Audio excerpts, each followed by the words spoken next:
Ah, tu vois, super. Franchement, c'est génial, quoi. Je sais pas qui c'est qui a pris les cotes. En l'occurrence, c'est moi.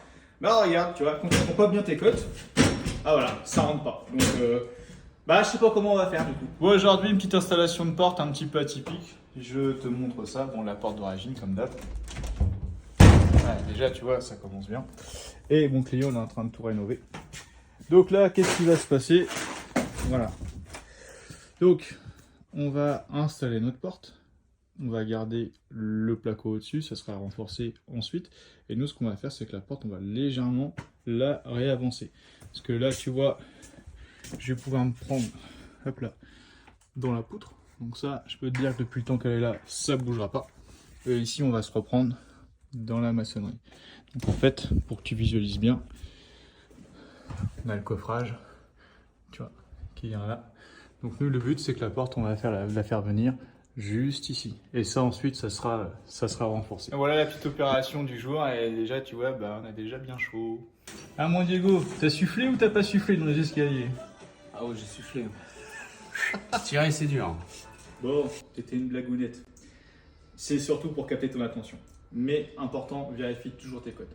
Moi, ce que j'ai prévu, mon client va mettre du parquet, donc on va relever d'un centimètre. C'est pour ça qu'ici, tu vois, je passe les doigts. J'ai bien pris mes cotes. Ce que j'ai vu, c'est que comme là, tu vois, c'est du grand Mendes, tout est de travers. J'avais prévu en fin de compte de défalquer parce que j'ai un énorme décalage. Donc là, ici, on est à peu près de niveau. Et c'est un trompe-l'œil parce que dans la caméra, quand tu regardes, même visuellement quand on est en face, on a l'impression que le mur là il est complètement comme ça, alors que c'est lui le plus droit. Là, je suis quasiment d'aplomb. Et ici, tu vois, on ne l'est pas du tout. Donc là, comme c'est du plâtre, je vais déligner pour m'éviter de me retrouver avec un truc pas possible à reboucher, à remettre un couvre-joint. Et ça me permettait surtout avec mon client de garder quand même une largeur de passage assez intéressante. Donc c'est moi qui me suis proposé de me casser un petit peu la tête à redéligner, ça va pas être monstrueux, pour garder un petit peu plus de passage et surtout de faire comprendre que, attention, tu vois, la prise de cote elle est hyper pertinente, surtout quand on a des murs qui sont un petit peu complètement variés dans tous les sens. Voilà, donc maintenant il n'y a plus qu'à, et puis on va croiser les doigts pour que tout se passe bien. Allez, on te fait voir le résultat une fois installé. Bon, petit coup de perfo.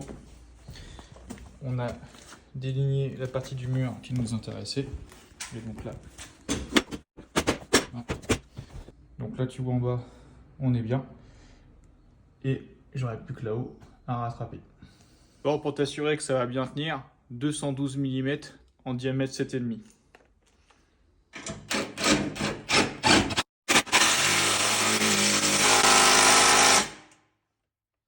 Tu vois, même la copine, elle a eu du mal. Bon, voilà, pour te faire voir, bon, là on a le niveau, on a récupéré, on a toujours le décalage.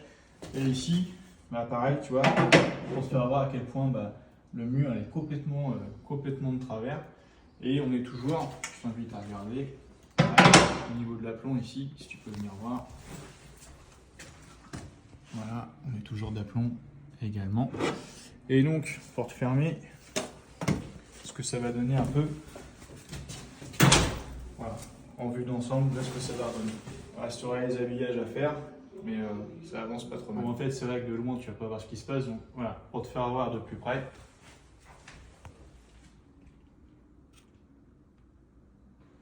Voilà, c'est fini. Donc là, on a remis des couvre-joints, un petit coup de peinture. La barre de seuil, ce qu'on a fait, c'est tout simple. On a mis du fond de joint. Je me rapproche du fond de joint, tu vois, c'est ça. C'est du Tramicorde de chez Tramico. Tu as 2 épaisseurs. Moi, c'est ce que j'ai remis. Ça me permet d'éviter de consommer trop de joints. Et après, tu vois, on a fait un joint. Je t'invite à te rapprocher. Pour l'étanchéité, tu vois, du joint 9006. C'est ce qui se rapproche le plus au niveau du seuil. Pour avoir déjà une isolation thermique et phonique au niveau de l'installation. Voilà, c'est fermé. Là, non, je te ferai pas la présentation de la serrure. Je te fais voir le côté intérieur pour te faire voir un petit peu ce qu'on a fait. Bon, rien d'extraordinaire parce que le placo, bah, tout va être fait par le client. Ici, on a remis quand même de la mousse polyuréthane pour l'étanchéité. Au niveau de la visserie, je te refais voir, 232 mm. Donc avant que ça bouge, mon coco, tu vas pouvoir t'accrocher. Et idem par ici, le placo sera refait. Encore la même chose, bah, tu vois, pour te donner à peu près une ordre d'idée de ce que ça va représenter, la vis pris dans la poutre, pour te donner un peu une représentation, voilà ce que ça donne. Donc voilà, puis bah après tout le placo, c'est mon client qui va s'en charger. Nous l'installation s'arrête là. Et comme je te disais, on l'a surélevé. Comme ça, mon client, lui, tu vois, quand il va venir son parquet, il va pouvoir démonter le seuil ici, l'incliner comme ça, il va garder le joint qui a été fait. Et là, tu vois, il peut venir en dessous, faire venir son parquet. Voilà. Bon, je reviens quand même un tout petit point sur la serrure. Ici, on est sur la serrure Hermetis de chez Picard. Je la mets pas très souvent. L'avantage qu'elle a, comme tu pourras le constater, on est sur du cylindre européen. Donc la particularité du cylindre européen, c'est que si un jour mon client, parce que c'était éventuellement sa demande, s'il veut passer sur une serrure connectée motorisée, impératif, il faut que ce soit du cylindre européen dit dévoyable. Et donc là, il n'y a aucun problème. Bah écoute, c'est terminé pour l'installation, et puis j'espère que ça t'aura plu, et puis je te dis à bientôt. Allez, ciao!